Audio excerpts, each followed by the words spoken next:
What's going on, people? It's your boy Just K Styles, aka the 6thMan. 1, 2, 3, 4, 5, 6. And this is the 6thMan Konvo. Hey, one-on-one with the 6thMan. Yeah, I know y'all fucking with it. Just waiting for a few more people to get into this lobby, get into this chat, so we can go ahead and get this thing cracking. Atlanta Nation, what's going on, man? Appreciate you joining, man. Waiting for a couple more people. You know, we got to get the interaction going on here. Juan Carter, that's why I'm going on. Let's at least get a couple more people in here, man. I know y'all see the title. Jonathan Bell, what's going on, man? As we know, today's title is what to look out for in the NFC South. But before that, still waiting for a couple more people, man. Y'all gonna leave me in here by myself? Y'all gonna have me looking crazy out here. I mean, I will talk to myself if I have to. But all right. Let's get it cracking though for real. Yeah. So the main thing is the drama, the yearly drama of the Falcons and the NFC South. What do I mean by that? Is this is one of the, one of the most competitive divisions in football in the NFL. Man, but before I get started on that, I want to get a little tidbit in here. This is going to be a little babble here before I get to it. And I just want to make this comment here. I know y'all seen some of the articles that's been going out here the past couple days, but your boy Javian Hawkins is getting a lot of praise right now. It's to the point where they talking about he might be the best back on this team. Now, like I said, as you've seen from many videos, I've always said Javian Hawkins reminds me of Ward Dunn. Same size, same style. Let me repeat that again. Same size, same style. And definitely with him, this is definitely looking good for our future as far as the backfield going. Oh man, come on now. I need a couple more of y'all come in here, man. Don't leave me hanging now. Like I said, I appreciate the people that's in here, but we need at least a couple more folks viewing here. Let me go ahead and get that off right quick. But yeah, Javian Hawkins is getting a whole lot of praise right now, and I'm actually excited to see that because the future looks bright for this team, and it's already a plus for Arthur Smith and Terry Fontenot because they knew what the hell they wanted. And, he didn't get that much praise out of Louisville for some god reason. He was the best player on their team, even though they like Tutu Atwell. But I didn't want to get that little babble out the way right quick. Let's go ahead and start talking about some of these teams. As we know, last season, the NFC South was won by the New Orleans Saints. Drew Brees didn't play most of the year. The damn shocker, but they found a way to get it done. I'm not gonna shit on them all the way. There ain't football season yet. I'm not gonna shit on what they have.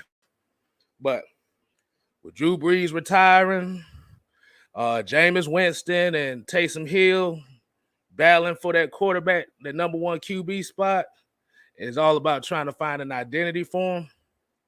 But I have a player or their team that I'm very keen to watch out for. This might catch a lot of people off guard with this one because this name don't really come up a lot when it comes to the Saints. Well, outside of New Orleans, But I'm gonna go ahead and put his picture up right quick. If you're a New Orleans Saints fan, you'll recognize this if y'all in here tonight. And that is Chauncey Gardner-Johnson. I don't know what he does. I don't know what it is about this guy right here, but I say this is one of the players on their team that we have to kind of watch out for this year, because this is the exact representation of what Dean Pease is going to be looking to use in Isaiah Oliver. Every time I see that Saints defense, I ain't worried about Taysom Hill. Taysom Hill is a non-factor to me. Yeah. Anti-slant boy. Yeah, that's what we call him, anti-slant boy. Yeah, but basically, if you actually watch their defense closely, he's everywhere. This is what we want Isaiah Oliver to be. This is what we're expecting him to be in this defense this year for us. Is like I said, he lines up linebacker, corner, safety, whatever. He's blitzing off the edge. This is one of the key calls on their defense that nobody talks about. This is where Kyle Pitts comes into play. This is where Kyle Pitts will come to play. Him and Hayden Hurst. Like I said, when using the tight ends properly, this is a guy. Kyle Pitts and Hayden Hurst will neutralize a guy like this, because we already know they linebackers can't cover worth a damn. But the thing about it is they're kind of in the same boat as us. Nobody's really giving them a chance because Drew Brees ain't there. But just like I say with us, it's usually the teams that are looked down on are usually the ones that are the ones you must fear, because just like a wounded dog, you back him into a corner, he coming out biting your balls off, scratching your eyes, all that shit out the way. But yeah, I definitely yeah, like I said, nobody else, like I said, Cam Jordan gonna do what he gonna do. I about to say Kel McGarry's finna shut that ass out this year. Best believe that. Let's see. Let's get a couple of questions, couple of these comments in here right quick. Like I said, I'm gonna go. Yeah, like I said, I'm gonna go ahead and shout y'all out. Like I said, we got the Atlanta Nation. We got Juan Carter, Jonathan Bell, Dan the Man. We got Dreddy, Harrison the Bunny, Mr. Motivator. Yes. We kind of on the same page right here. Hey, I like that. I like that squid. I meant to tell you last time, I like the Squidward picture. It reminded me of one of them co-workers. Every time I see him, I go, shut up, y'all.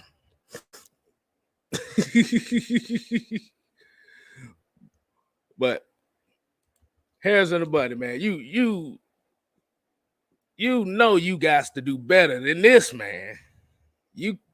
You already coming with such low expectations. You might as well not even be excited for the season, man. Hey, like I said, we got to do better than this. But appreciate you joining in, man. I like I said, this is kind of a settlement that a lot of Falcon fans go through. It's kind of expecting the worst. So, well, I'm thinking what his mentality is expecting the worst. So when the good happens, it makes it even better. But in reality, we cannot think like that, because, boy, you're not going to be excited for shit. No. I'm about to say, stank. You know what stank is? Do you really want to know what stank? Stank is getting blew out by 25 plus points every game. That's what stink is. Losing by less than 6 points a game is a bad record. Don't mean you stink. It just means situationally we got to be better than what we have. But yeah, like I said, you have to have more positive reinforcement than that, though. We don't do we can't do that around here, bro. You've been here long enough. You can't do that around here. But I'm gonna go ahead and I'm gonna go to the next team, which was the second place team, and as we know, yes, the Tom Brady Buccaneers, as I call them, because don't nobody on that team else matters but Tom Brady. Oh, Miss Mother said, you gonna be at training camp? Oh, we gonna be there. And trust me, I'm fat, so you ain't gonna be able to miss me. I'm gonna let you know now. I'm gonna let you know now. You ain't gonna miss. You see, you know what everybody look like. You damn sure ain't finna miss what I look like. Nah, I ain't saying you ain't saying one of the Falcons be good. I just say you just have more positive, have a better mindset than just thinking we're gonna lose. But hey, it's all good. Hey, like I said, that's one that may be 1 out of 10. Oh well. Let's go ahead and go to the Tom Brady Buccaneers here. I have a player that I want to, like I said, as we know, they Super Bowl champs, even though that shit was a goddamn red game. We just gonna leave it at that. But they did win the Super Bowl. They brought the whole team back. Like I said, they went through the motions, but it's a different beast when your ass is the hunted now. It's a different beast. And everybody's gonna be thinking, okay, maybe is it Shaq Barrett or is it Levante David, Devin White? I was gonna say Antoine Winfield Jr., but I'm kind of gonna go with the obvious here because as we always say here at Atlanta Falcon Nation, you have to have balance. No matter what team you play, no matter what team, in order to win in this league, you have to have balance, which means you got to run the ball, pass the ball, which means that the guy that I'm looking out for, that I think everybody should watch out for, Mr. Rojo II, number 27, Ronald Jones II. Now, young back, he pretty much does everything. And especially, like I said, a year older with that arm, and everybody has knowledge of what this team does. They're going to be relying on that running game more than ever next year.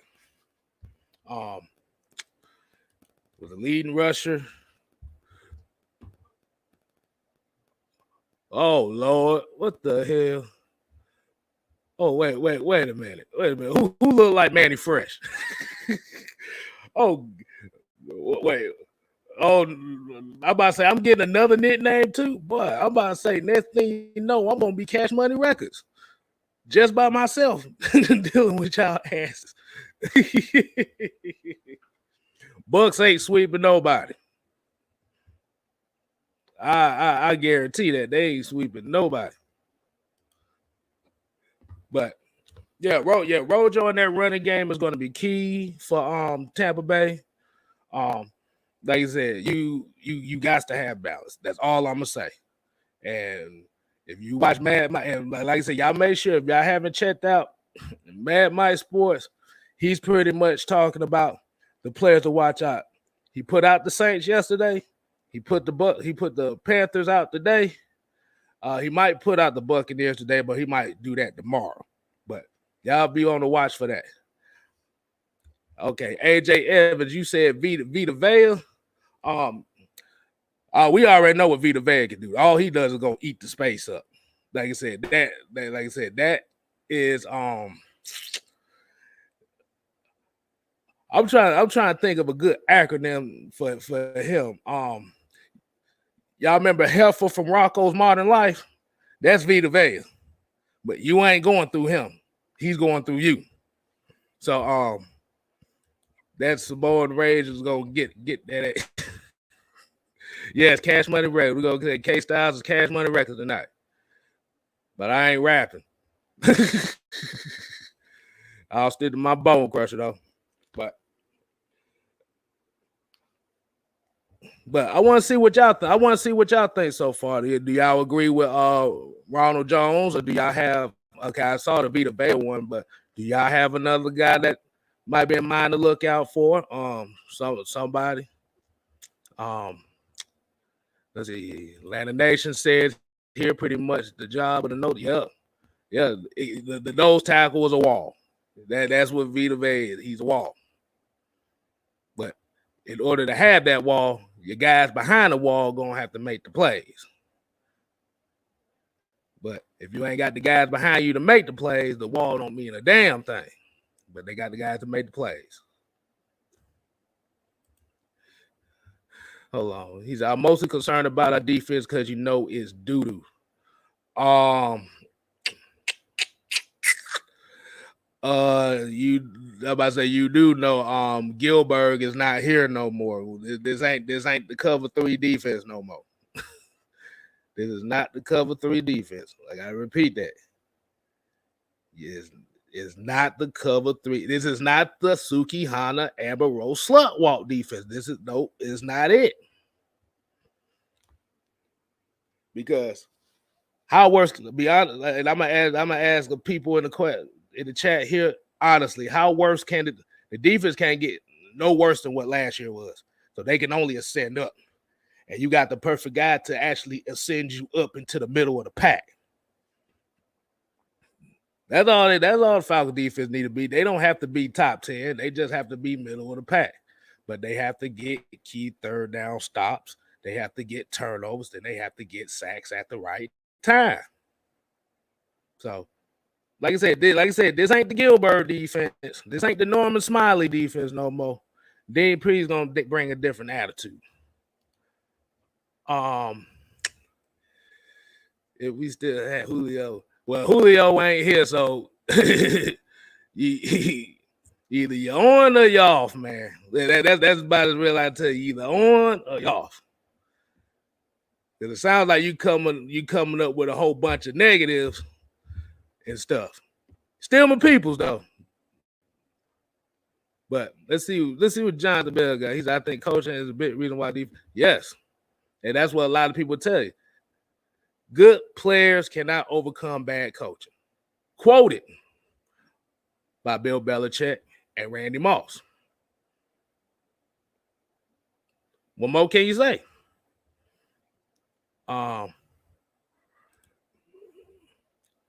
The AP is going to use his coaches to help him with the change. Use his coaches to help him with the changes. And that's the main thing, too. You have to talk about these coaches because everybody has to be in flow and in tune with one mentally. Because if not, and everybody got all different ideas on how to do this and do this and do this and do this, and none of it gels together, it's a wrap for you. It's a wrap. All right, man. I can't respond to you just basically just said all 3 phases of our team suck. So but let's see. Asia Green, what's going on, mama? Appreciate you joining us. Yeah, y'all gotta forget who Julio is not here no more. He's not here no more. And like I said, and the people and if this doesn't pertain to you, if you miss Julio that badly, you go to Tennessee. Take me to another place. Take me to another land. Gotta go listen to that song. They talk Tennessee. Yep, Matt Ryan obsessed with that. Yep. Wait. I took over your showcase, Styles. I just took over your show. Yeah. God damn it, motherfucker. Yeah, what you gonna do about it? What you gonna do about it? Man, you know what I'm gonna do about it? Get your ass off my show.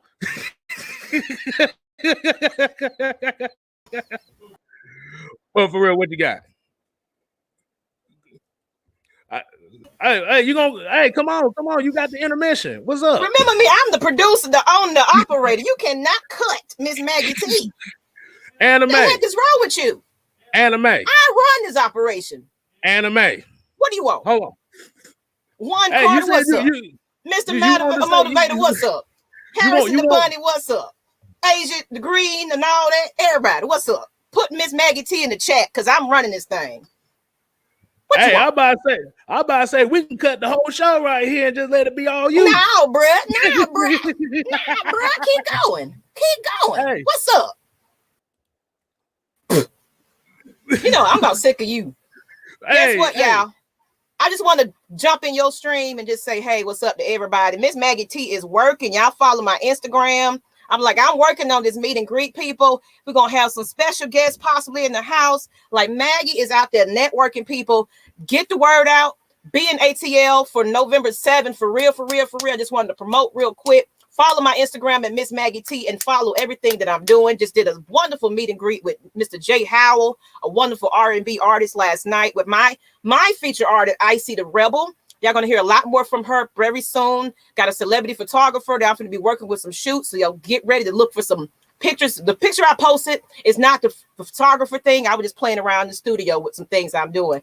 Be on the lookout, people. But AFN finna be on the map, baby. And we finna do some big things. I got some big announcements coming. So y'all stay tuned. I'm out, people. Peace.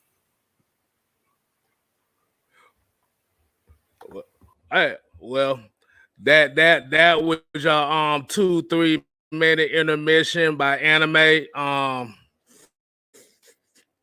We'll make sure she eat that cake. But like you said, we try to do big things around here. AFN, so no, you making the cake. They make the cake, Anime. Nah, I'm footing the bill, sir. You make the cake. Oh no, I got my own money, so you gonna make the cake. All right, then bye. Get on with the show. All right, yeah.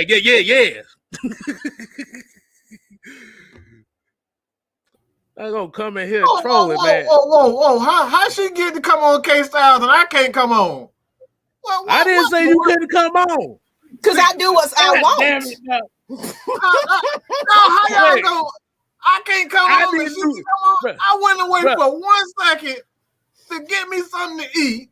Okay.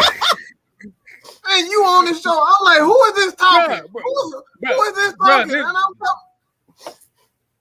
Hey, bruh, sister girl over here tried to take over, man. Sister girl on some bill days. Sister girl having a good time making business calls. I'm busy. I'm working. I'm networking. We about to get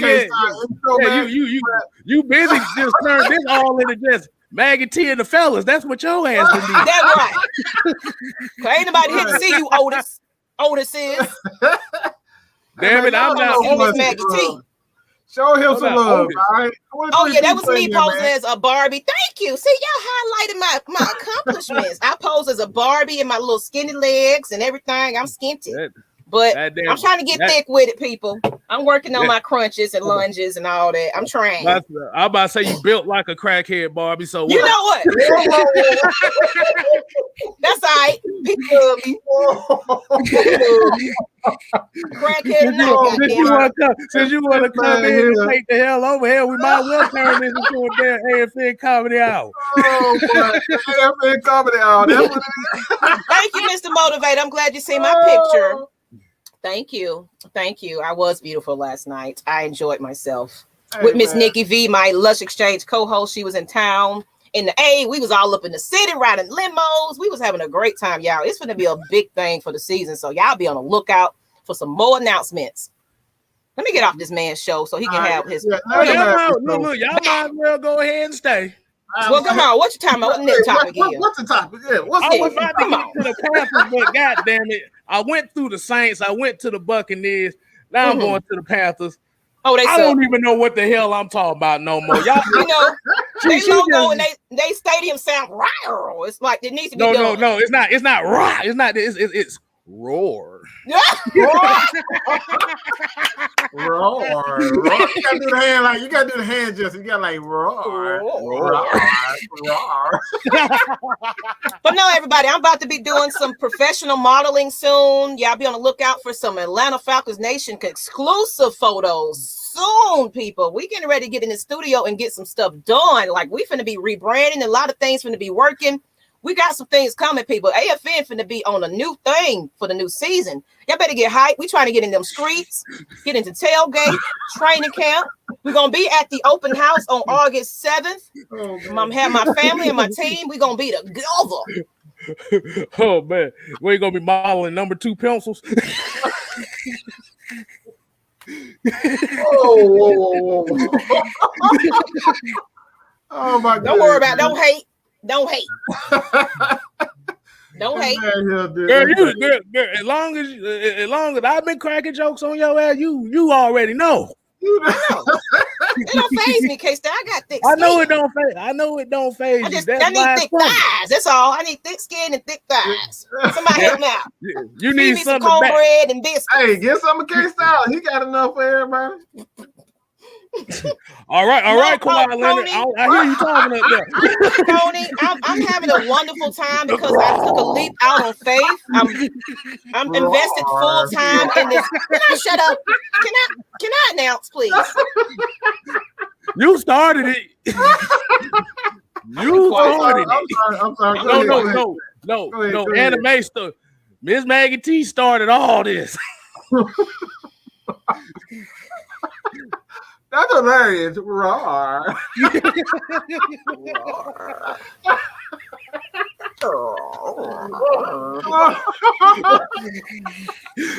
Oh Lord, girl, keep going. What the hell? I'm sorry, y'all. I'm sorry. Can I hush? Go ahead. I forgot what I was gonna say anyway. Y'all made me forget. So I'm getting off of here. Bye. No. I'm done. You ain't going nowhere. You the producer. You took over. So, but no, seriously, people. Tony Wright, he was saying that I forgot what he said. Let me go back. Whatever. I'm gonna go back. I mean, you gonna threw me all the way off, K-Style. This show is unorganized today. I've been called Leonard. People said I actually look. I don't see it. I guess I do. I guess I kind of do. Hey, Mike, all you gotta do is do that look you do every time somebody says something stupid. Oh, I know what he said. He said I was super hyped. The reason why I'm super hyped, people, because I've been working a 9-to-5 BS job that I'm trying to hold my family down with and everything else, and underpaid but overexperienced. I've gained a lot of business experience with working for somebody else. I decided to take a leap out on faith and just really go fully invested into AFN and Lust Exchange. Met Mike Sports Brand, K-Style. So I'm finna get right behind my street team, my crew. We finna be uniformed. We finna be partying. We finna have special appearances. We finna have giveaways. Like I'm really in the streets networking for you guys to make sure you guys get the best. Because guess what? We officially found I'm not going to announce it yet. So we get some details done, but we officially found our AFN Bar and Grill. TVs, VIP lounges, special stages, performances. We're going to have halftime performances. We're going to be doing things. No, I'm already of LLC. Our AFN is officially registered with the state. Yes. You know what I'm saying? We on top of that, baby. It's just, I'm still getting the legal matters done. Y'all just please hang with me. As long as y'all are supporting us, I will take care of y'all. We're going to be doing some dope content on the website. We got some celebrity photographers that's going to be out there getting footage. We're getting ready to bring on a writing team. Like we're doing so many things to revise AFN because guess what? We want people to take us serious, people. Y'all hung with us when we was playing around and didn't know which direction we was going with the shows. We restructured. We did this. We don't take y'all when I was cussing out everybody on live. When you was cussing out folks. Everybody. But we are rebranding. So the logo you see might not be the official logo. We're still kind of playing around with stuff. But I appreciate y'all like that one. But I think we're going with something else with another person. So it's going to be merchandise coming soon. Y'all run the damn ball shirts are coming.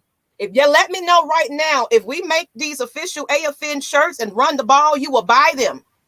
Let me know. We're going to have cups. We're going to have all kinds of things on decks. We're going to have masks. Y'all can purchase masks ahead of time before the event. It's going to be big. I want everybody to be AFN. Like the decor, guess what, people? It's red and black already. It's already Atlanta Falcons bar. Already. I just can't tell you where it's at. Yeah, I'm still in the process. I got some people that's hitting up me saying that, hey, we would like to be there. So please get prepared. You might see some faces in this place. Like this is going to be, I am officially now participating with this bar as an event planner. So way before we even get to November 7th, you guys can come meet me and the crew earlier than that. And come out and eat and just let me know ahead of time that you're going to be there. I might take care of y'all. Come out and party with me. It's going to be so many events that I'm going to be doing. I'm going to be doing special grown and sexy type of events and things because I do sing. I'm getting ready to make an official thing going on. I ain't going to tell you what it is yet. But there's a lot of things that I do creatively that my job was holding me back from. So Maggie's brain getting ready to get on. I've been working all day, people. That's why I haven't been on here. But I'm excited because things are really coming into place. I really thank everybody for supporting the brand. Everybody, you know, I'm humbled. I cried last night because I met Jay Howell again, and he connected me with some great people. If anybody knows who that artist is, he's amazing. He's like a wonderful R&B artist. Like if y'all want old school R&B, Jay Howell is the person you need to talk to, and some other, you know, industry people and celebrity people that I'm working with. So watch out for some model poses for Lush Exchange. All kinds of stuff is happening, people. We're rebranding, we're retooling, and we're getting better. Your donations help us to help you. You know what I'm saying? Because we want to do giveaways. We want to do prizes. We want to bring special guests in. We want to just have a party, people. Let's party in the A again. Let's tailgate when it's a wave. I'm ready. I'm ready, y'all. Y'all ready with me? Let's go. All right. Now go ahead to your show, K-Style. I just had to promo today. I just want to get everybody excited with me because I'm excited. And she still ain't shut up yet. I ain't still ain't shut up yet. Hey, I'm about to say, so if y'all didn't get all that, let's put that in football terms. She just ran a goddamn post route play. Randy Moss post route. Randy Moss post route with the hands up. Yeah, so y'all start coming out with me to watch these games because it's going to be TVs galore, VIP section. So even if you don't come to the meet and greet, come out to this location. I will announce where it's going to be. And all they want is fan participation of people that's going to buy and eat and party. I got y'all covered. You let me know ahead of time. Hey, I'm going to be in the building. You never know. You can come sit with me. So come support your girl. Support AFN. Support all of our brand. We got y'all. We are the nation. We represent the people. And that is you. Drops mic. And she said she's going to run for Senate too. That was like a whole senatorial campaign right there. But y'all make sure y'all go out there and support your peoples around here because we trying to do it for y'all. It is get y'all something a little bit different that you ain't getting from most other content creators. Letting y'all know we not D-listers. We do this thing for real. But I was gonna go ahead and get into Carolina. Because I was about to say I had a player to watch for him. I don't. Like I said, I got finished looking at the video that Mike put out because he put out the Carolina Panthers today too. So I'm finna see if me and you agree on this one. But I got the player that I need to watch out for. And the thing about this is Sam Darnold, I don't trust this motherfucker. Like I said, if Grady Jarrett hit this motherfucker twice, he's gonna be seeing ghosts again. Mm-hmm. Remember what happened last time? Yep. But I was looking at some footage and Mr. Patrick Chin. Once again, Do y'all see kind of the theme that I'm going in here with these safeties that play everywhere and where Isaiah Oliver is going to be playing this year? Hopefully he's playing. Just a rover. But because really, outside of J.C. Horn, Derek Brown, like he's that piece that you have to look wherever you have to look and find where he's at. Like I said, he might line up in the box, he might line up outside, he might line up free safety, he might line up corner, slot, whatever. But it's the playmaking ability that he does have that, and this is where Kyle Pitts go. This is where Kyle Pitts come into play here. What do you feel about that, Mike?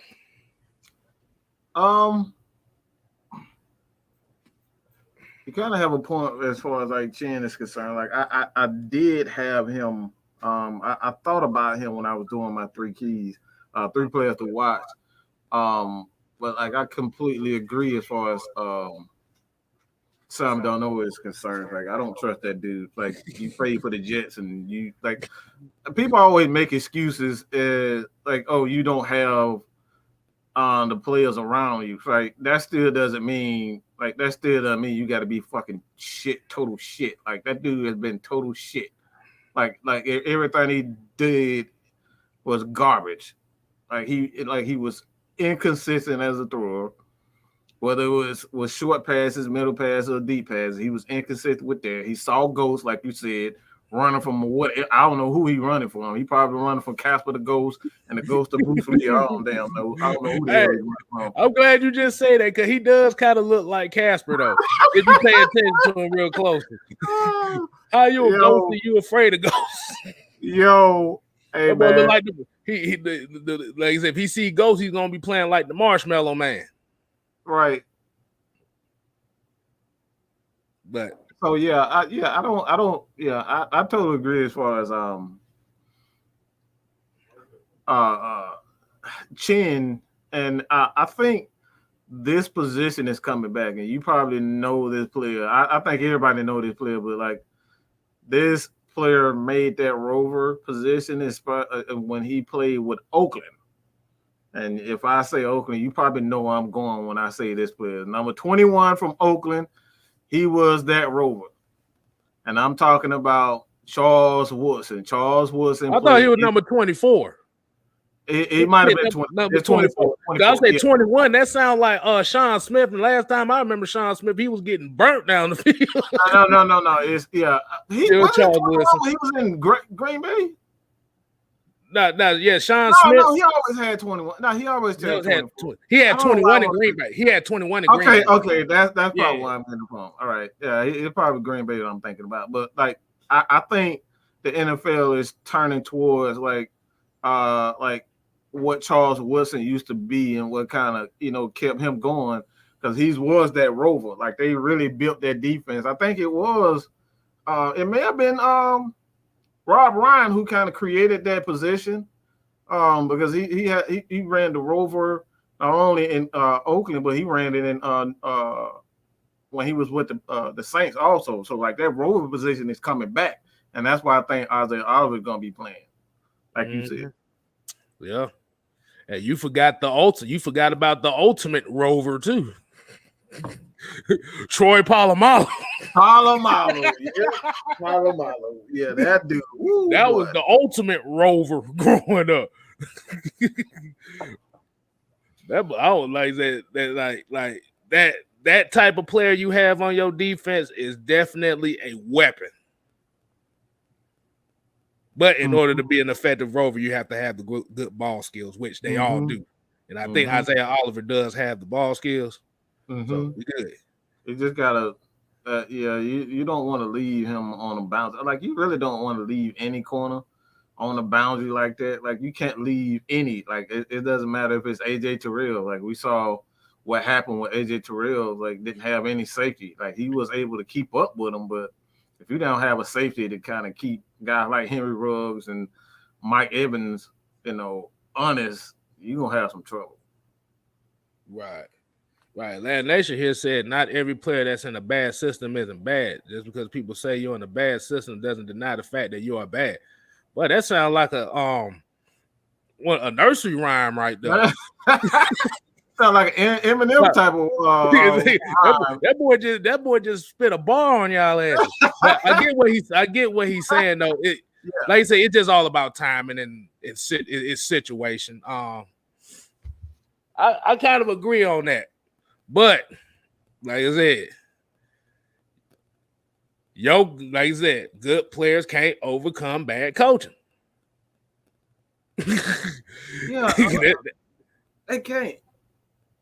That's about as simple as you can get. You can have the best defense in the world, but if they playing in a bad system, bro. Hold on, who is the defensive coordinator for Hold on.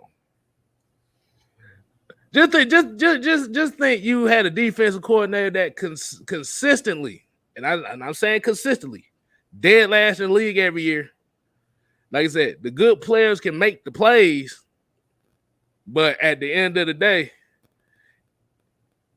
if the coaches ain't putting them in the right place, that's the problem. Down the drain. That's the problem. Just imagine, like, let's put this in layman terms, this simple as possible. What if you had Michael Vick and you wasn't running the ball with Michael Vick? Like, you wasn't using his leg. That's essentially what they did with the defense. Like, you know that this guy was a physical corner. He's not a guy that's going to use his athleticism to make plays. He uses his physicality, which he needs to be in a blitzing heavy, a tackle heavy position, where he can, just use his physicality. Like, why are you not let him be that Brian Poole, Right. What Brian Poole was. Like, we had this man sitting back, like Ricardo Allen was the free safety, and like I said, we saw how terrible he was the last 2 to 3 years. Like, he been god awful. So it's like, that's why, like, a lot of people just, like, a lot of fans, they just can't, they have a problem forgetting bad plays. Just because a guy have a bad play doesn't mean it was necessarily his fault. And that's just knowing the game. And I think that's exactly what Now Nation was talking about. It's like, just because a guy bad doesn't mean he was actually bad. Right. Like, you got to take everything into account. Coaching, position. Did this player get to his spot in time?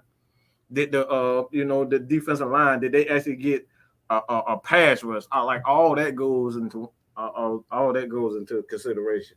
Oh, I got a better example. It's like playing Ed Reed at outside linebacker. Right. Yeah. Come on. Yeah. That don't make no sense. That's exactly it make no sense. You can't be playing like I said, that's basically what Seattle did last year with Jamal Adams. He basically was a damn linebacker. Yep. He was their pass rush. Like, he really was their outside linebacker pass rush. Yeah.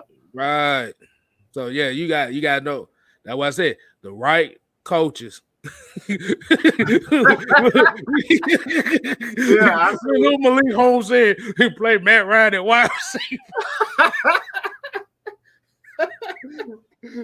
Oh man, Calvin Ridley gonna be the left tackle. Oh no!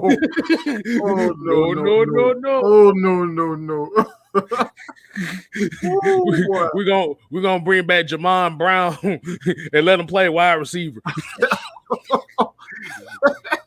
He can barely move anyway. How you gonna play wide receiver? Yeah, but that way it said the coaches have to put the players in the right position. That's just about as simple as it goes. Like you say, even bad teams, like when you even look at some of the bad teams, like Atlanta's not bad, but there's bad teams. It just really comes down to coach. It comes down to coaching because it'll be bad, and then they can make the playoffs next year. That's why it's parity. It's all depending on those guys.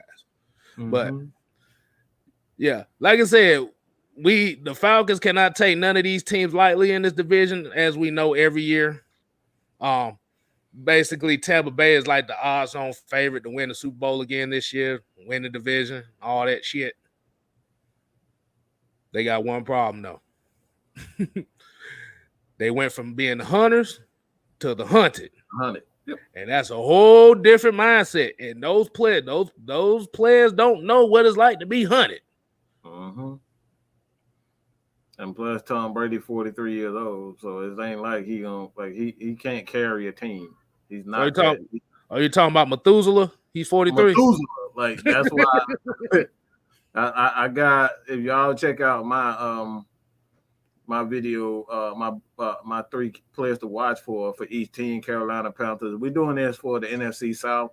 So like any team outside of the NFC South, that you guys will have to request that in the X Matt Mike or X K Styles segment. But like we're covering the NFC South for the most part. So anybody, your friends, tell your friends to come subscribe to Just K Styles. If they are Panthers fans, if they're Bucs fans, if they're Saints fans, tell them to come join us. And like we're gonna start covering the NFC South.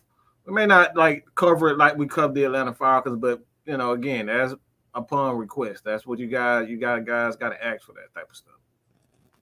I like this question. I like this one. He said, put it like this. In Dan Quinn's scheme, we lined up 9 to 11 yards off the receivers every damn play.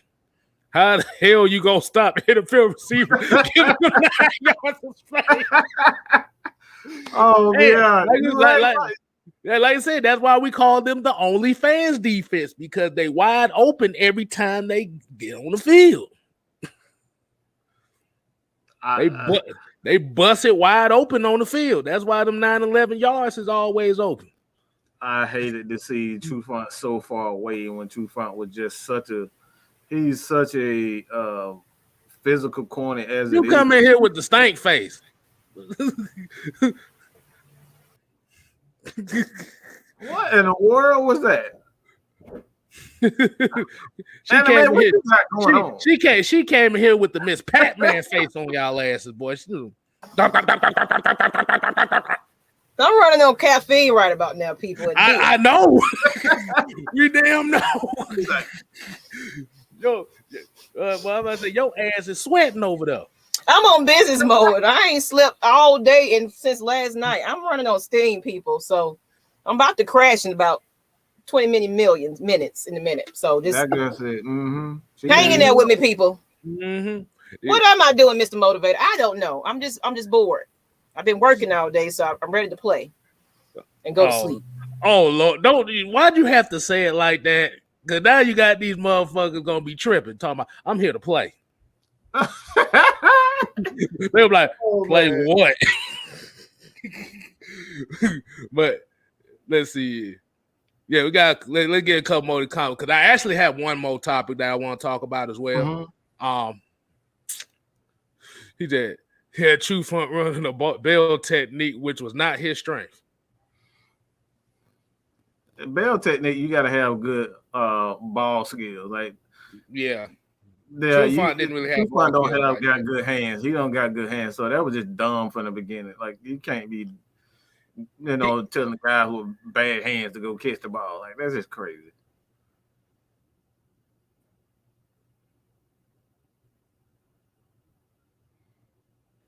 They don't follow K style. They don't follow K style. No, I'm good. They try to do me like that already. It ain't even Friday yet. I think they mad at the Miss Pat-Man joke I made, I guess. Oh. But before we get to the end of the show, there's one topic that I do want to talk about. And Mike, I know you've already talked about this. I haven't talked about it and gave my thoughts on it. Richard Sherman. Richard Sherman, man. I don't know if y'all heard that 911 call, but I'm gonna tell it to it like that. That was something I did not like to hear. Especially like I said, thank goodness it wasn't no actual violence that went on. Like everybody, like he had at least enough of a mindset not to put his hands on his woman. But this is the issue that we all. He didn't hit his wife. He did physically hit someone else, but it wasn't his wife. Okay. He did do that. Well, but this is kind of like an underlying issue that we always talk about as far as these football players. Like I said, with a lot, and I ain't even gonna just throw football players. I'm gonna throw all athletes in this. There's a lot of athletes out here that really depends on their guy. They really depend on them being on the field, on the court, or stuff like that, because this is all they have. And like I said, CT, like I said, in the way that it sounded to me, this sounds like the early stages of CTE. Because if you think about it, the drinking, but like I said, the thing is, we don't know how much he was drinking. I haven't heard how much he was drinking, because you have to think certain players that train differently might not drink during the season. So he could have a little something, it might have fucked him all up.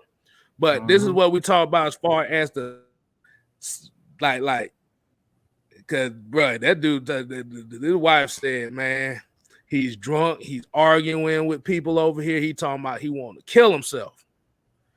And I understand he's kind of got a bad. I know he's kind of frustrated because nobody signed him yet. Nobody really, you got rumors of people wanting to talk to him out, but I don't think anybody really wanted to talk. Anybody really talk to him like that. And I think a lot of people said he was in Seattle, he was in Washington State at this time. So I think he was trying to go back to Seattle but just out of sheer desperation. But yeah, man. Like I said, these football players, man, when they come down to the end of their career, some folks just don't know how to handle it. It reminds me of something that Terrence Mathis said also. Right.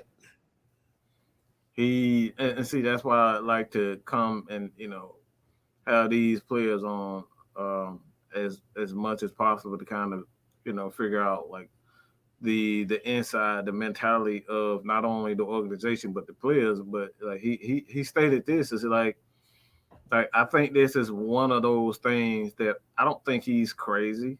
I don't think he had I could very well I could be wrong about the CTE, but I just don't think this is a situation where it's CTE. I think he doesn't know how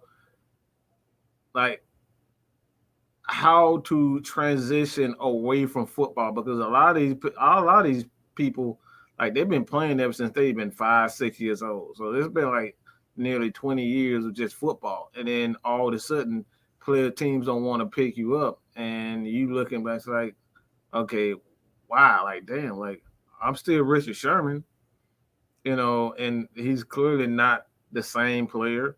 And like Terrence Mathis says, like, he when he signed with the Steelers, he was just like, yeah, man, it's like I just knew it was time for me to retire. Like, even when he left the Falcons, like he signed with the Steelers, he was just like, I knew it was time. It was time for me to go, because like it just wasn't there. And I think that's what's wrong with because like the reason why I would say that too is because like he's always been an emotional, crazy, psychotic guy, even when he was young. So I don't think this is anything outside of his character. Like, this is who he is. We've seen several, like this dude was arguing with teammates when they was winning. Okay. When they was winning, when they was leading the boom, he was still arguing with his teammates and stuff like that. So that's who he is. He's a fiery guy. So it's like, I don't think this is an issue where, like I said, I could very well be wrong, and when you drunk, man, let's be real. Half the time, I don't know what the fuck he be saying. We can say any goddamn thing when you drunk. You know what I'm saying? So like, look, I'm sure, I know for a fact I've said some crazy shit when I'm drunk. So I'm not gonna hold them to that. But if this continues, and the silver lining of this is, today the charges was dropped. Like, he won't receive any felonies. So that time to me, it seems like, the issue was kind of overblown. It's like maybe his wife was, maybe she didn't quite tell the truth about everything. You know what I'm saying? Like I said, it's always two sides to a story. And like I said, if he were really as bad as people think he is, like I think he would at least, did some crazy stuff to the cops, because we just seen Philip Adams where he actually shot the doctor, like the dude shot the family and all this type of stuff. He played for the Falcons, and it's like he didn't do any of that. So I'm not one to sit here and say it was CTE. I just like sometimes you just want to slap a bitch. Let's just be real. Sometimes you wake up, you just want to slap a motherfucker. I just think it was one of them days. He was drunk and he's like, look, you get out my motherfucking face. I ain't got time for this shit. You get out my face, I'm gonna slap your ass. That's like it was just he just woke up on the wrong side of the bed today. That's what I truly think it is. And I could be wrong. Okay. So yeah, so like I said, you was right on that. Like I said, they're not gonna really try. I know he's supposed to have another hearing tomorrow. But you're just saying pretty much he crashed his car in the median up there. They said something about him breaking into his in-laws' house. I guess that's where that's when I first heard it. I was like, burglary, domestic violence. I was like, that's kind of a weird. Especially I ain't hear no domestic violence. But and like I said, I kind of got this source from a friend. He was kind of explaining to me on what that meant was. It's not necessarily you have to put your hands on somebody, but it's all about physical intimidation, especially in the state of Washington. So it's physical intimidation can be used as domestic violence. Yep. And while he was drunk and all that stuff, so it was pretty much one of those cases where the burglary, yes, he broke into his in-laws' house, but the domestic violence was he pretty much put fear into everybody that was in the house because I guess he got into it with his father-in-law about something. But yeah, Keith's message, yes, mental illness is real. Like I said, Kenneth Lewis, what's going on? How you doing, Kenneth? But yeah, like I said, hold on, Dan the man said Sherman is the most overrated corner in history, was allowed to maul and hold receivers during his prime. He's been to shell himself in Samson, which is a great defense. But like I said, at the same time, that kind of goes to what Mike was saying was, like I said, maybe he's having that doubt in himself that maybe I'm not that Richard Sherman. Anything, like I said, anything can be. Like I said, we don't know the full details because we weren't there. It ain't like the situation with Dwayne Haskins. Right. It ain't like that situation. That's a whole nother. Dwayne Haskins got punched in his damn mouth by his woman.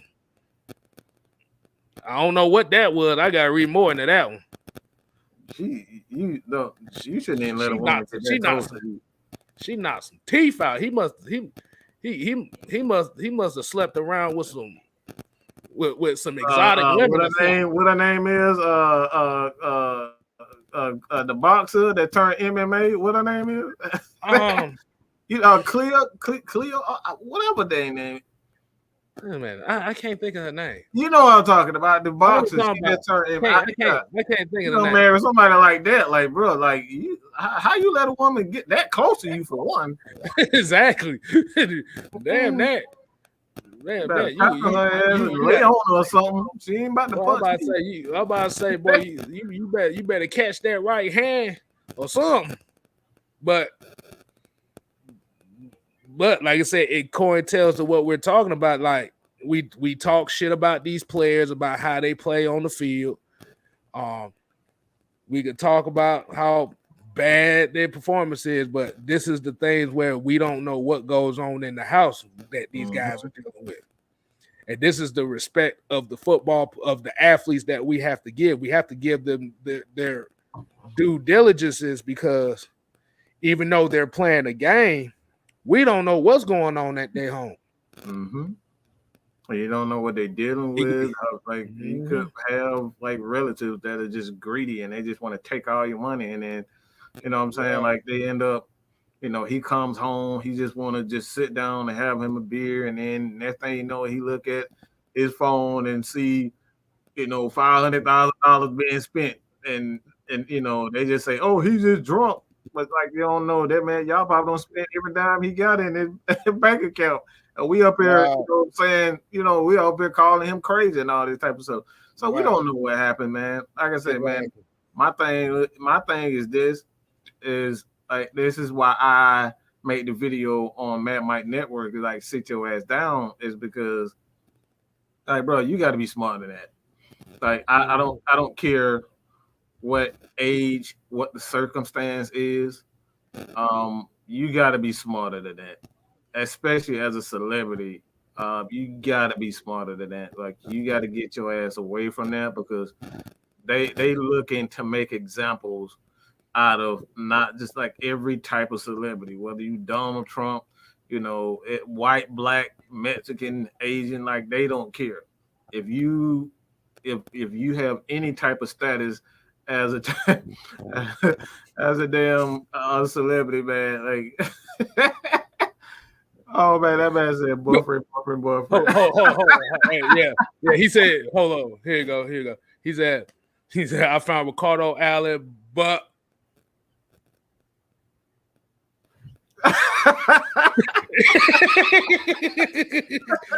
and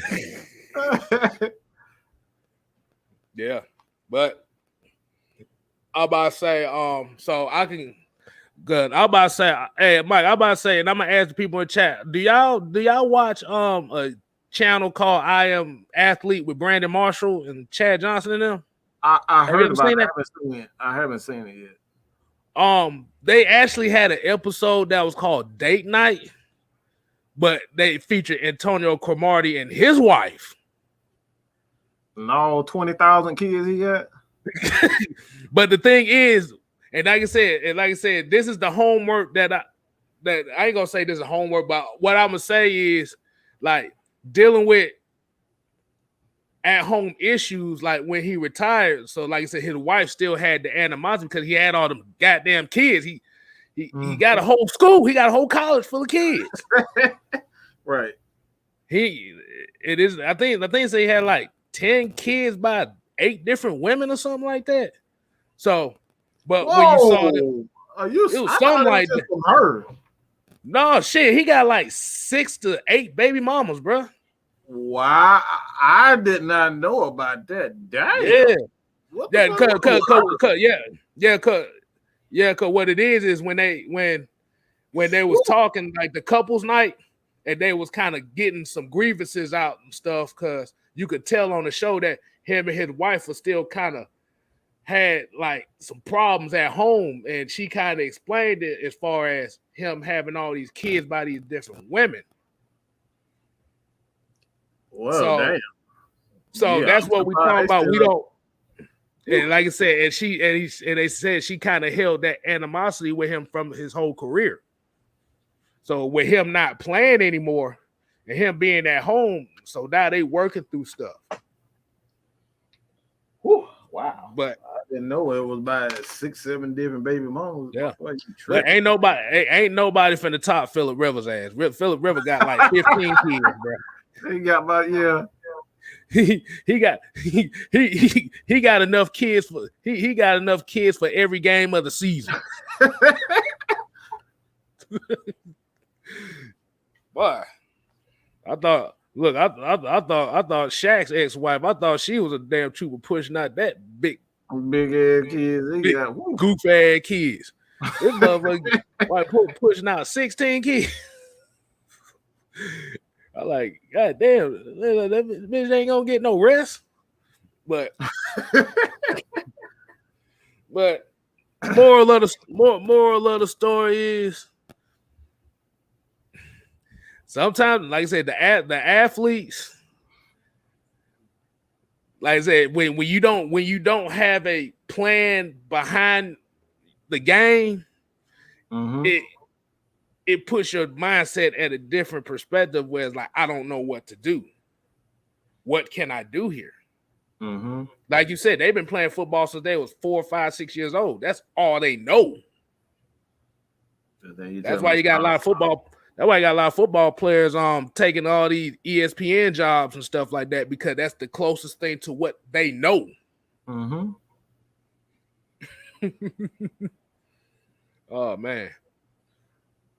Oh Lord.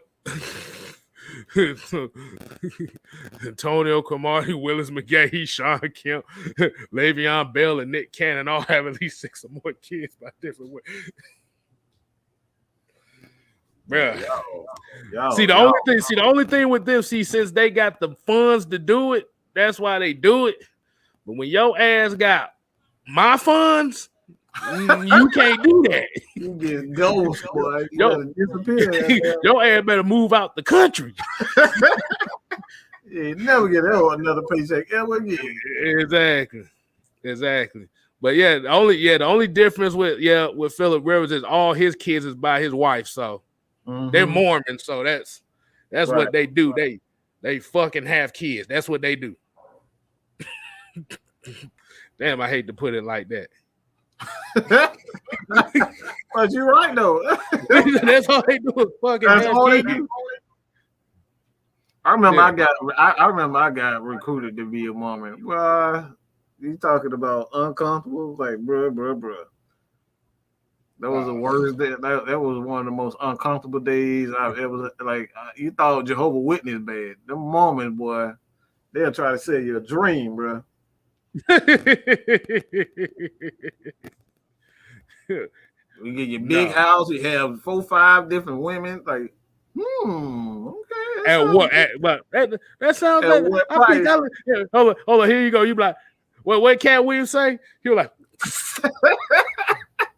I think I like to try that. He's like, wait, no, Right. But AJ Evans here got a good one right here. He said, that's why some athletes help with financial aid besides spending 6 figures on a watch, actually put that money and make it last. And then that's the issue. And like I said, that's the issue with a lot. And I'm gonna just say it like this: that's the issue with a lot of the black athletes. A lot of they don't athletes know how that to look like us. Yeah, they don't know how to invest it properly.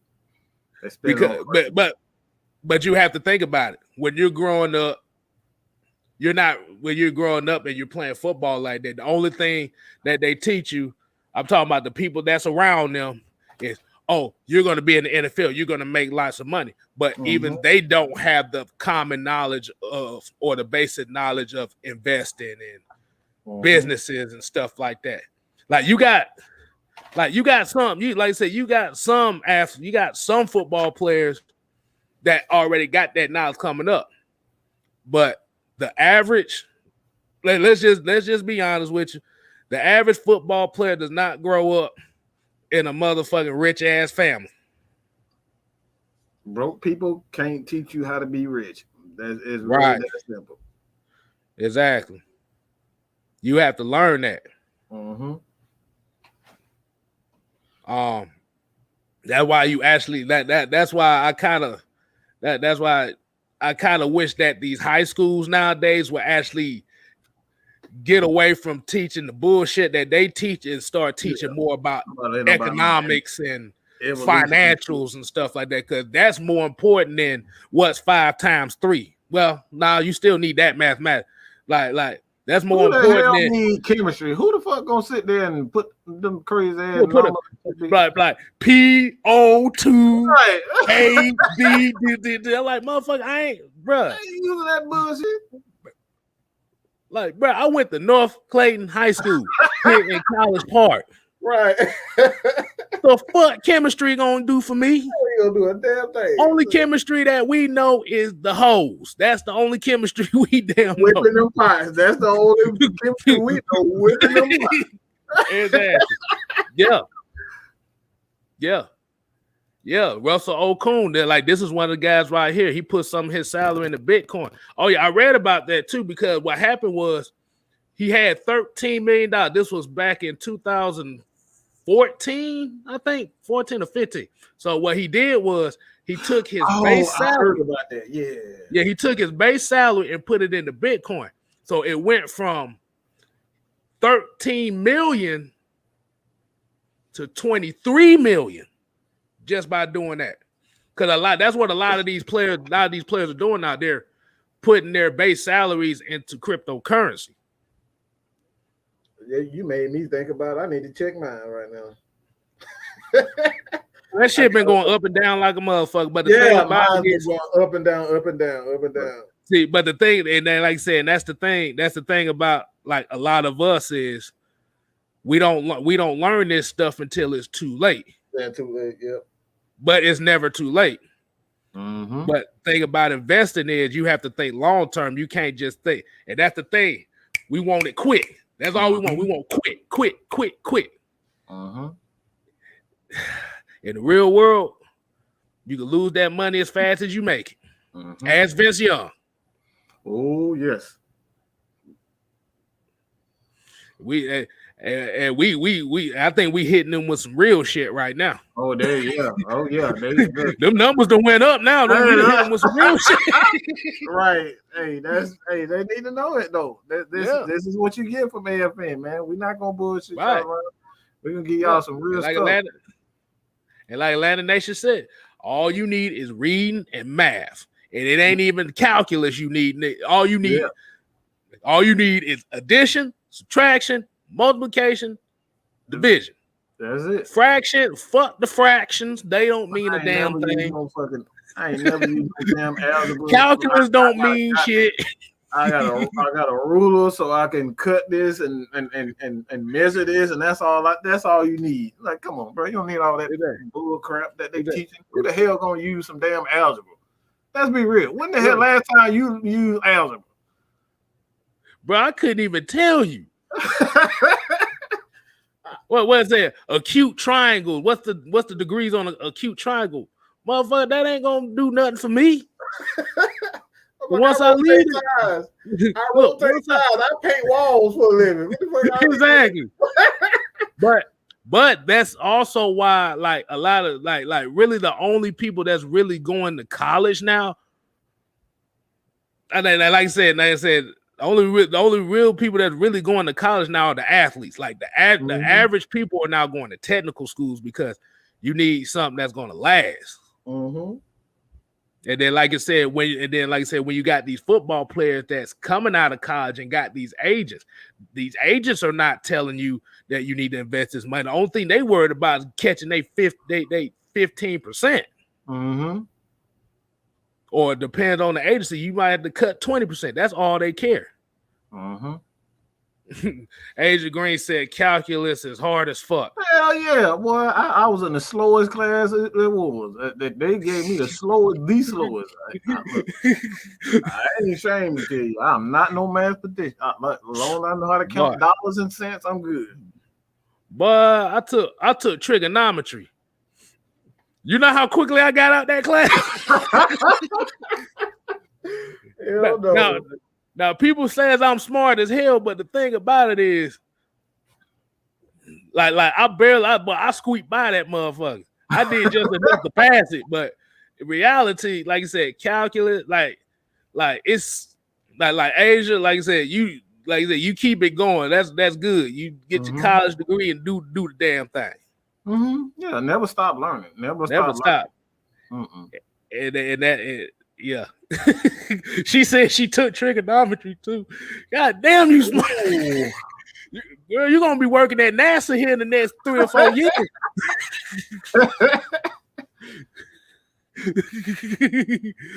Hey, AFN is proud of you, girl. Hey,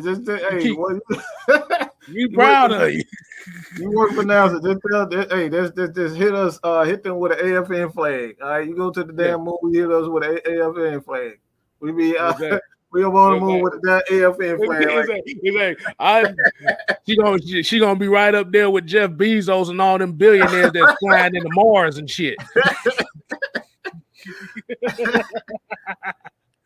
Lucas Strichter, what's going on, man? How you doing? Queen Quest 17 said, "I'm just glad I passed that BS graduation test." Boy, yo, man, you know what? The crazy thing about that, bro, I swear to God, man, I had so many friends, bro, they had straight A's, straight B's, and they failed the graduation test and they couldn't graduate. Bro, like, I've never seen so many parents like pissed off. Like, that right there was an absolute nightmare. That graduation test. I don't know if they still do it, but like, bro, that shit had a lot of people. So many parents were so mad about that. Yeah. It's like you go to school for 5 years and then you go to high school for 5 years, depending on the school. And then you turn around, you can't. You fail the graduation test, and they tell you can't graduate. Like, bro. What the fuck I do all this for? You could have gave me one damn test to begin with. Exactly. I've been out of school. Exactly.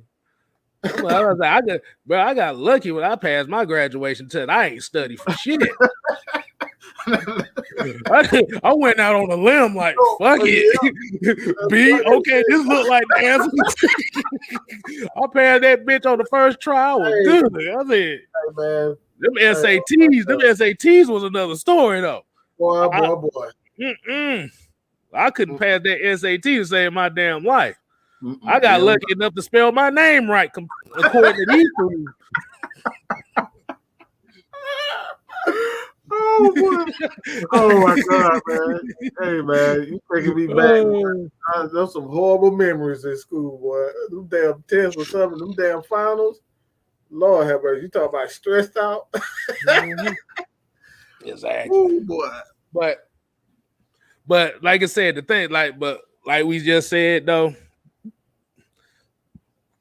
these athletes don't learn stuff about finances and economics and stock market investments and stuff like that. That's what they really need to be teaching in school. King Kell said they stopped the graduation test in 2009. Oh, thank God. Oh, wow. I did. Okay. Oh, y'all, they got it lucky now, boy. Yeah. They graduation test. I like, but. Yeah, because it was a scam. It was a damn scam. You go to school for 4 years, go to high school for 3-4 years until you got to take the test in order to graduate. Like, what the fuck I do all this other shit for? You could have just gave me that to begin with. Yeah, because I think the real reason why they was putting those graduation tests like that, they was trying to cut down graduation numbers. That's what I think. That's what I think it was. It makes sense. But that's like the early 2000s and the 90s, and we already know, like, a lot of kids, they were either, oh man, I just thought about something. Because what I actually found out, military, a lot of those people who didn't pass those tests, they end up going to the military, getting their GED and going to the military. So it oh man, we getting in something completely different now. Right. Ooh, right. Boy. But what I had actually found out, and especially when it came to those IQ tests they used to get. I know you remember them IQ tests. Oh yeah.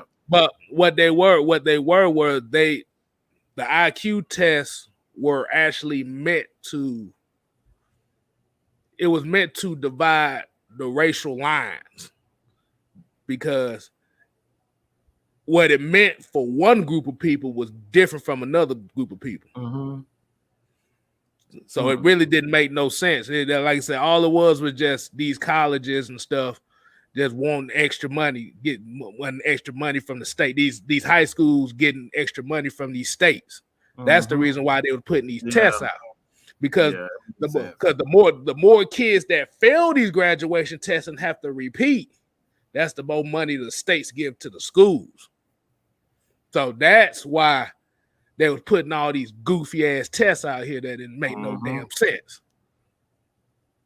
See, y'all didn't know that, did you? Y'all thought K-Styles was all about jokes. hey, put in the chat. Did y'all know that? They didn't know that. I'm waiting to see what they think on that tape. Did what y'all think about that tape? But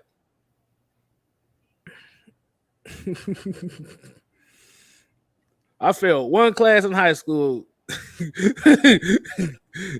It was Spanish. And I took Spanish ever since 5th grade, and I still don't. I don't know. I still can't speak Spanish. And that's because if you actually look at the curriculums are not really meant for you to learn nothing. They're just meant for you to get by. Mm-hmm. That's all it was. They just teach you enough just to get by. They don't really teach you. Like, and as kids, especially high school, we not like, motherfucker, I ain't finna be reading this shit on my damn day. I'm finna play video games and go outside. or in high school, I'm finna go on some dates. Reading? I ain't about to finna goddamn read. The motherfucker trying to make me read and shit.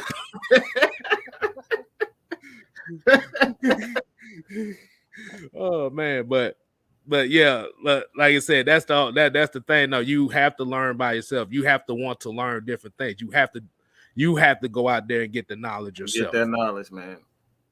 Yeah, because even now, even for me, I'm sitting here learning new stuff every day. Mike learning new stuff every day. Y'all learning new stuff every day. That's part of the game.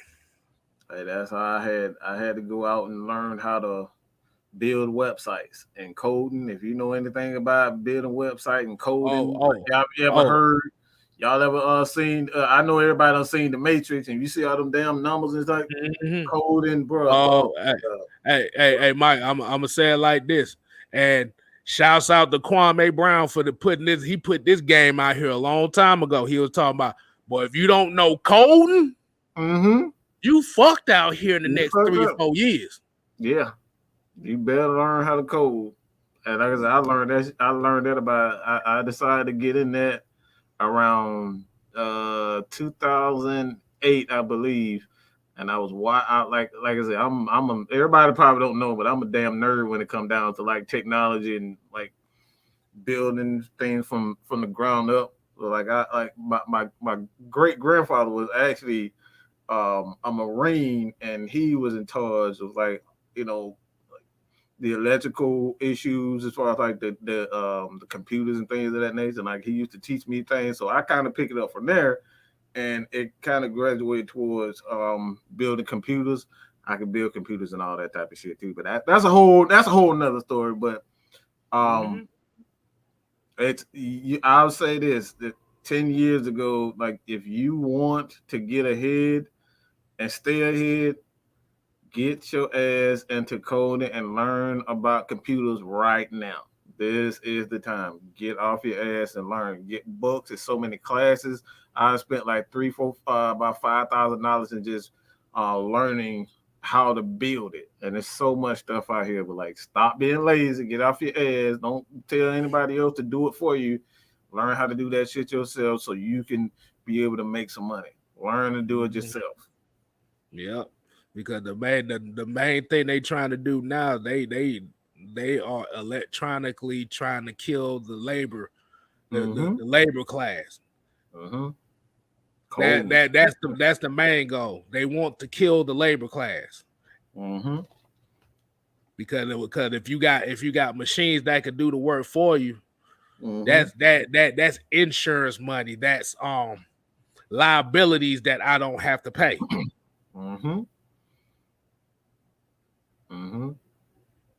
Hey man, y'all getting the game, boy. Y'all getting the game. Yeah, that was it. That's why I said this show is actually usually only 45 minutes long, but since there ain't no basketball game tonight, right? We just sitting here talking out the side of our asses now. But like I said, this is stuff. Aja said she's trying to be a nurse. That's a good field to be on. A good one. Yeah. Nurses always gonna be needed. But I guess we can go to the Q&A portion of the show for a little bit. I want y'all to put a thumbs up or a round of applause for us trying to spit a little game here to let y'all know that we just more than football. Right. They thought we were just a bunch of idiots over here. You ain't gonna get this nowhere else, bro. For no one. Apparently, the certain people I'm gonna just say it like this. They just think we just a bunch of dumb niggas over here. Mm-hmm. That's how a majority of people see us. Mm-hmm. But no, sir. What they don't know is not going to hurt us. They don't know. They don't know who we be. They don't know who we be. R.I.P. DMX, but wait a minute. Antonio Howard said, I think the USA team need Trey. USA team. I know they won. I think they won yesterday or the day before. They definitely, man. They definitely have some issues over there. Like. Yeah, the issue with Team USA. The issue with Team USA is they built that team so terribly. It's one of the worst built teams they done had ever. They need Krzyzewski. You absolutely right. But Krzyzewski, man, that man like 75 years old, man. That man he ain't coming back. He ain't coming back. That boy said, "Boy, I want to spend time with my grandkids." Shit. Yeah, man. I love Coach K. I'm a huge Duke fan, and I love Krzyzewski, boy. Come on, man. You said, speaking of USA South, come on. Is that the women or the men? Oh, are you serious? I want to see the women. I don't want to see the men. I want to see the women. They be getting at it, boys. I wonder who's on the team now, because I know Megan. What's her damn name? The one that just had the baby. Yeah. What's her damn name? Dang, what's her name? It's not Sydney LaRue. It's not her. Megan Rapone. She dating some other. I think she dating a WNBA player. Oh, she said the men playing. Oh, the men. Oh God. Yeah. The men ain't worth shit. The last time Team USA had a legitimate men's team was the 2002 World Cup team, and they made it to the quarterfinal. They made it to the quarterfinals that year. I remember that year because that was the highest ranking they ever had. I think after that tournament they was ranked 8th in the world.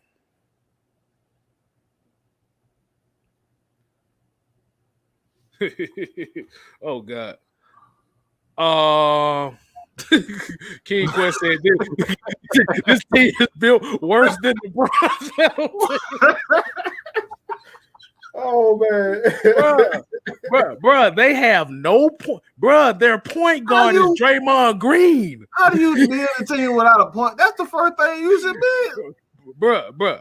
Let me tell you something. I'm gonna get to some more of these other comments because I see AJ asked about more faith in the Falcons and Braves. I'm gonna get to that and about the Braves thing about the trade and stuff. But bruh, how the hell is your best point guard Draymond Green and one of the two bigs you have is Draymond Green? You got two bigs on the team. You got Draymond and Bam Adebayo. They both undersized. You got no point guard. You got a bunch of 2s and 3s out there. I'm just what were you even thinking about building that team? Like seriously, what were they thinking? They lost their powers to the Monstars. Let me tell you something. The real issue is since the NBA done changed their rules to fit the international players into their leagues, they don't have the advantage like they used to. Mm-hmm. That's the problem. All the dominant, like I said, all the dominant players in the league are not even American. Well, don't even play for the American teams. Because like if you look at Nigeria had 4 NBA players on their team. They weren't starters in the NBA, but you still had NBA experience, so they know. He said Draymond Green is still the best defensive player in NBA history, and he got cooked by Joe Ingles. Yeah, he did. He did. Man, I ain't heard that name in so long. God dang. But I want to get back to the question up here with AJ Evans. I saw one before that. I'm gonna get to that. But he said, who do you have more faith in, the Falcons or the Braves? Like I said, if they don't put a bullpen together that's reliable, I have to say the Falcons. Because that's been the Braves' damn Achilles heel since the 90s. I just don't know what they're waiting on. They got so many pitching prospects that they're not using. I don't get it. Like right. I'm gonna say this. If they don't get rid of Snook ass, like he I'm tired of that fake ass Bobby Cox. Like he need to go. And I think K-Style, I think you kind of touched on it. When we're talking about like the Braves trying to live in the past, like and like live right. in the past, like bring in like Bobby Cox, guys who were like used to be like Bobby Cox used to be loyal to and all that type of stuff. Like, look, Bobby Cox is gone. Grant Matt is gone. John Smoltz gone. Tom Glavine gone. Chipper gone. Let's stop trying to live in the past. Right. Nicka is not a great manager. Because if he was, we would have had a damn bullpen by now. The whole time we've been here, our bullpen has sucked. And remember, they were trying to hold on to goddamn Julio Teheran for so damn long, and he wasn't a number. God. He wasn't an ace. I'm like, dude, y'all waited 2 years too late for this one. Mm-hmm. But like I said, I believe if Ron Washington coached managed this team, I believe this team would be a whole lot better. Absolutely. Like Snicker, like I said, it's kind of like a flash in the pan type of thing where Snicker can get them there, but it's like with Lloyd Pierce. Damn. We had Dan Quinn, Lloyd Pierce, and Snicker all with the same mentality. Because they play it like I hated that. I could not stand, and I understand that we didn't have Soroka at that time. So it's like, but he was just using. I knew when we playing the Dodgers, I knew like that was gonna happen because he like brought the bullpen. Like he would bring in bullpen in like the third inning. Like, bro, like this man on pitch well for the first 3 innings, and then he'll go to third inning, fourth inning come, you take him out, and then put a guy in the bullpen. Like, bro, like this is the Dodgers. You can't be doing that type of stuff. Exactly. And damn, in the last few games, they came back and destroyed our ass, and we couldn't recover. Bruh, Will Smith gave up a homer to Will Smith. That turned the whole series around. That home run, home run. What that happened? That was one home run that Will Smith hit off of Will Smith destroyed the Braves in the damn championship game last season. Mm-hmm. That was it. Bro, think about it. Bro, think about it. Will Smith hit a home run off of Will Smith. They said the first time in MLB history that two guys with the same name faced off.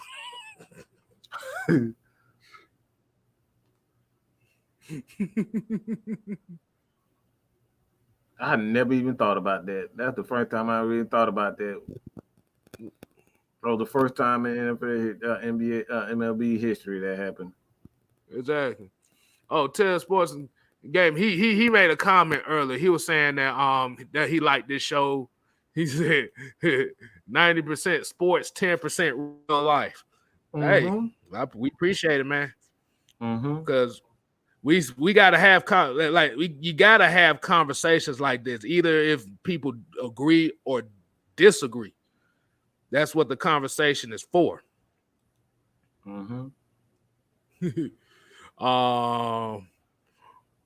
King Quest pulled up Otis Nixon. God. That's old OG right there. Yeah, that's a little bit before my time too. I remember a little bit. Oh shit, he brought no. He said Bill got COVID. They got to find a replacement. They need to pick up Trey. Oh God, I'm afraid to find out what the replacement gonna be for Bill. Boy, if they bring in Alfred Payton or somebody like that, they can't. Well, at least they'll get a point guard, but he can't score. He can't score with a crap. No, that man cannot shoot. That man just go for layups. He right down Mondo. He's a word. Bro, they got Kevin. They got Kevin Love on the team. And that man can't stay healthy for nothing. Yeah, Trey need to stay home. We good with that.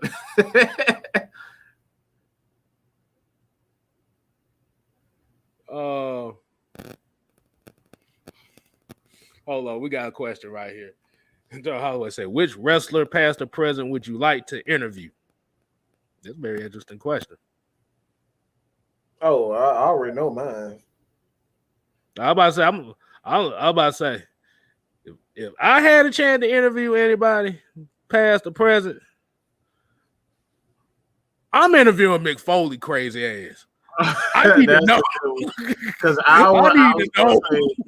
We need to have them at the same time because I want to know what the hell him and Taker was thinking when they threw. How the hell he threw that man off like damn like it was nothing. It's like you want to go off like Mick Foley was leaning off the side of the thing. And Taker just did it like not even thinking. He just you didn't even think about this shit. You just threw him off the damn thing. No, because if you actually look at the match closely, that's what Mick Foley was doing this for. He was when he was doing with his arm. That's the thing. He was going to throw him over. But the thing about it was they never did that before, so it was like we don't know what the hell to expect here. When he went through the cage cage. Oh my God! I thought he was that dead. Wasn't supposed to happen. I thought he was dead. Like ain't no way in hell that man survived. That right there was like I've been a wrestling fan for a long time, and I've never heard or seen a harder fall than that. Like that dude, that scared the shit out of me. It's still to me, still to this day, it's hard to watch that fall because he fucked this up. I'm about to say, you think that's scary? Him and Terry Funk in them death matches they used to have, that was some crazy shit. You need to go back. I don't think they've seen them series of death matches him and Terry Funk used to have. Man, they lighting each other on fire, like hitting each other with bats and motherfucker Mick Foley got hung by barbed wire. Yes, hung. And they like this. Oh boy, Japan is they got completely different types of rule over there. Like you can't do that over in the States, but over there, you can do whatever the fuck you want to do. Yeah, they call it strong style for a reason, boy. You better hit somebody. You better be out there to hurt somebody. You have to be safe, but you gotta make it as real as possible. So you're gonna have to hurt somebody. Because Antonio Inoki will knock your ass out. Antonio Inoki will knock your ass out real fast. He was notorious for knocking motherfuckers out for Yeah. He said, imagine Mad Mike versus Skip Bayless. I'm on Mike's side though. Man, I don't think Skip Bayless gonna do is goddamn bring up Michael Jordan. That's gonna be his only Michael Jordan, Dallas Cowboys, and how LeBron sucks. Y'all gonna agree on that one. That's easy. Yeah, we're gonna agree. We agree on that one. Oh, King Quest, I'm glad you reminded me. Yeah, that New Jack. Remember that New Jack thing? Oh, what was it? I forgot the dude's name. He literally He literally went to jail for that match because he literally tried to kill him. Because I think he did some spot or something that he didn't agree with. Mm-hmm. And he lied to New Jack and said he went up there and tried it out, and New Jack got pissed off about it. It's like, all right, since you lied to me, I'm gonna literally try to kill your ass. Like, New Jack just ain't have it all, man. Like, ain't no way in hell I would have got. New Jack didn't have it all. That motherfucker was crazy. That motherfucker was stabbing folks with forks, real forks. Real forks. He was hitting folks in the balls with goddamn vacuum cleaners. Yeah. Something else. I forget what it was. Damn. Like his partner, like before the matches, like for them to get in that mindset, it was actually. Oh yeah, like, they used to smoke pencil shavings. Yeah, pencil shavings.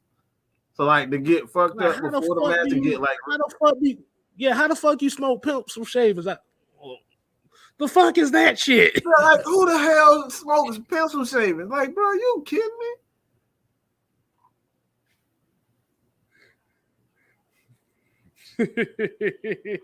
Well, we done hit all kinds of damn top. Yeah, like you said, Undertaker. I think another one, and like I said, somebody already said Booker T, because Booker T is my favorite. Yeah, he got a hell of a story. He got one. Yes. I love Booker T, man. Oh, see. I want to know what his thought was around that time when he was really supposed to have been champion.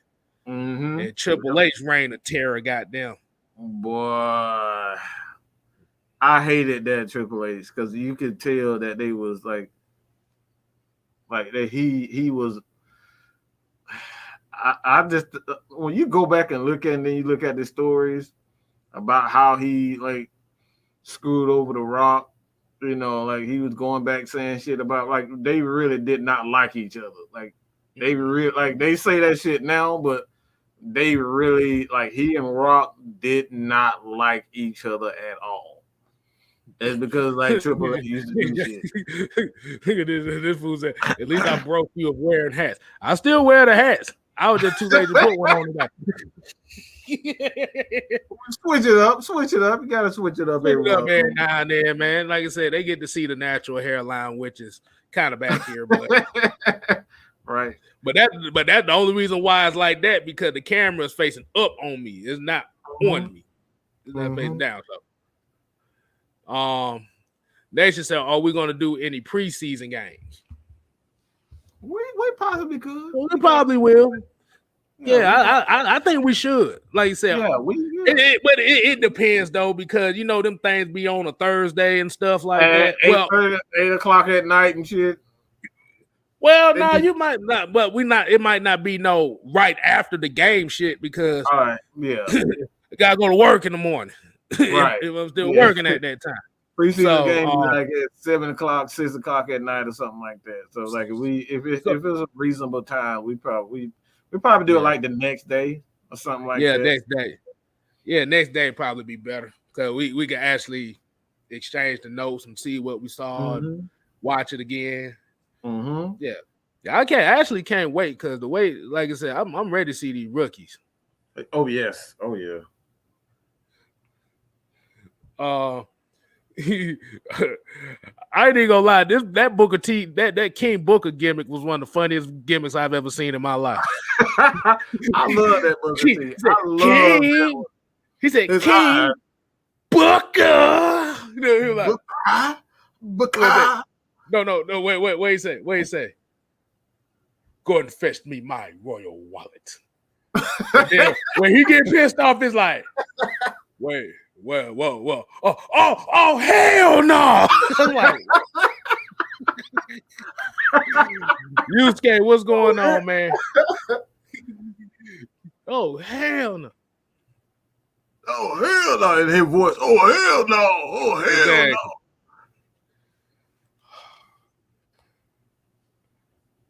You see that comment right there?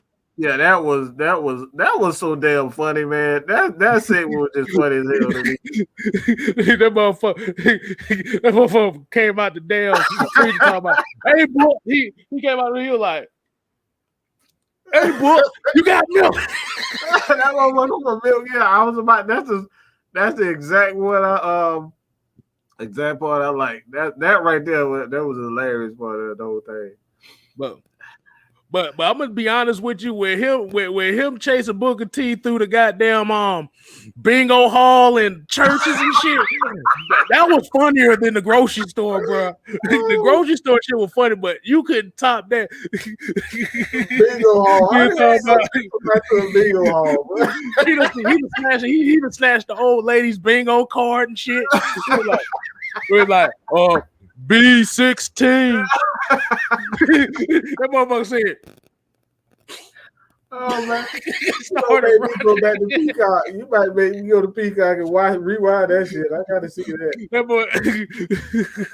That boy, he was in the confessional. It's like, bless me, my child.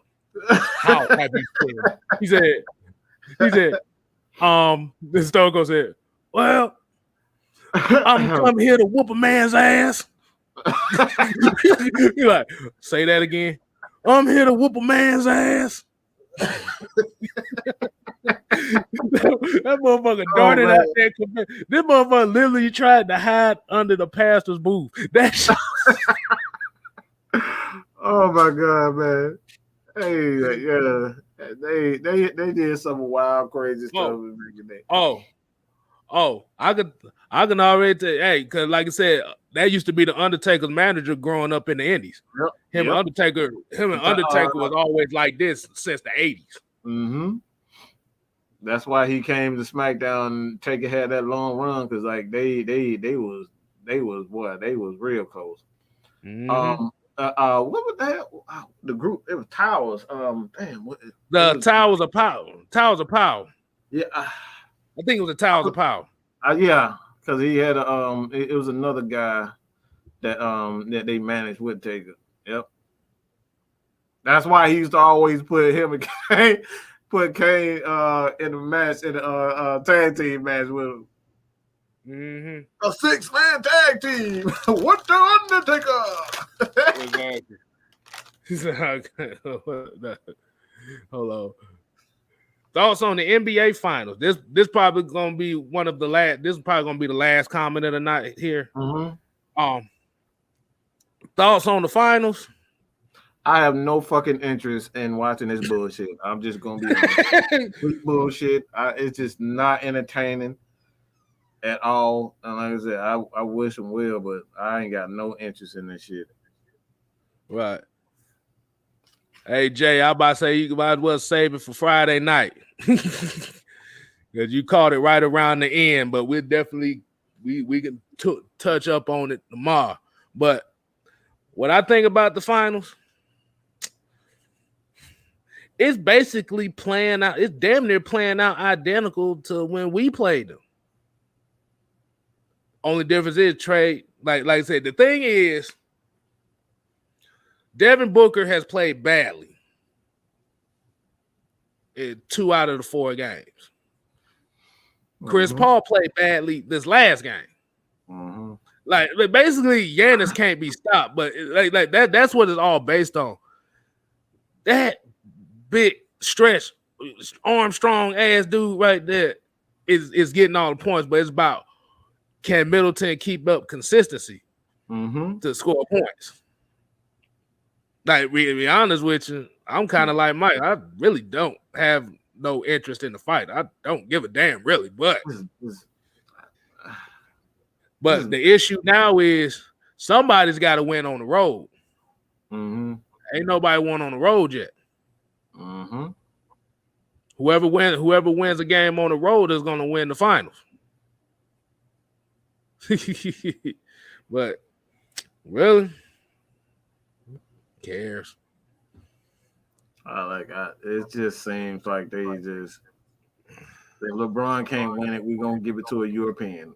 That's just my personal take on it. I just have no interest in any of this, because like I said, man, like for me, I to see Giannis come back and like this motherfucker act like he literally got healed like he was fucking Wolverine. Like this motherfucker couldn't even walk. the last couple of games against the Hawks. And then the first game, motherfucker didn't have show no signs of injury, no nothing. And then motherfucker come out like he Jesus been healed. You know what I'm saying? Like, come on, bro, get out of it. Hold on. Let me mention this one last time. Let me mention this one little thing before we get off. I know everybody saw that Conor McGregor leg broke fight, right? Did you see the fight before that? Did you see Greg Hardy get his ass knocked the fuck out? Oh, yeah, he came in there all tough, running in mouth, man. He got knocked. Man, I got this. This dude is not in shape. He fat. Mm-hmm. I'm about knocking. Boy, that motherfucker caught that motherfucker in the jaw. That motherfucker Greg Hardy said, "What the fuck am I doing?" I like, yeah. It was like CM Punk. A lot of those people come in there and they be fighting these scrubs elsewhere, and then they come to the UFC and they fight the scrubs in UFC, which are they still great, but like the scrubs of UFC can still whoop the people. And like I said, man, it's don't. Y'all remember, Well, y'all remember when Kimbo Slice thought he was gonna be a UFC fighter? Mm-hmm. That shit ended quickly. Mm-hmm. He was fighting them dudes in the backyard. Mm-hmm. He got in that UFC ring, boy. They were tagging, and Dada 5,000, whatever the fuck his name was, tried the same thing. Mm-hmm. Mm-hmm. Got his ass. Like you said, that shit is a whole different animal. Mm-hmm. But we're gonna give y'all night back. It's about damn 10 o'clock and shit. I ain't think we was gonna go on this long. No. But that real talk kind of kept the interest going. So like I said, we appreciate everybody tuning in. Mike, you want to go ahead and plug something? Just go ahead. I'm sure Kevin gonna break down his NFC South guys. I did the NFC South as well. The Panthers, the Saints, the Bucks. I think I'm going to continue that with the Atlanta Falcons. Of course, the Atlanta Falcons is not going to stop at all. But I really want to create an atmosphere for not only Falcons that we like Saints fans, Panthers fans. We can just sit together here on Mike Sports, Atlanta Falcons Nation, Just K Styles, and just roast the hell out of each other. Just have fun. Create a positive place where we can just roast each other respectfully. You know what I'm saying? So it's like that's what we I'm not gonna cuss nobody out, man. We're having a good day. All right, but yeah, man, just create a positive atmosphere for everybody to come enjoy our content, man. Because like I said, man, this is what we do. We do it for y'all. And tell those people to come check us out. That's it. Well, like I said, make sure you follow this on Just K Styles channel. Like I said, just share it. Like I said, we on the road to 400. That's the next goal. That's the goal right now. Try to get at least 400 before the season start.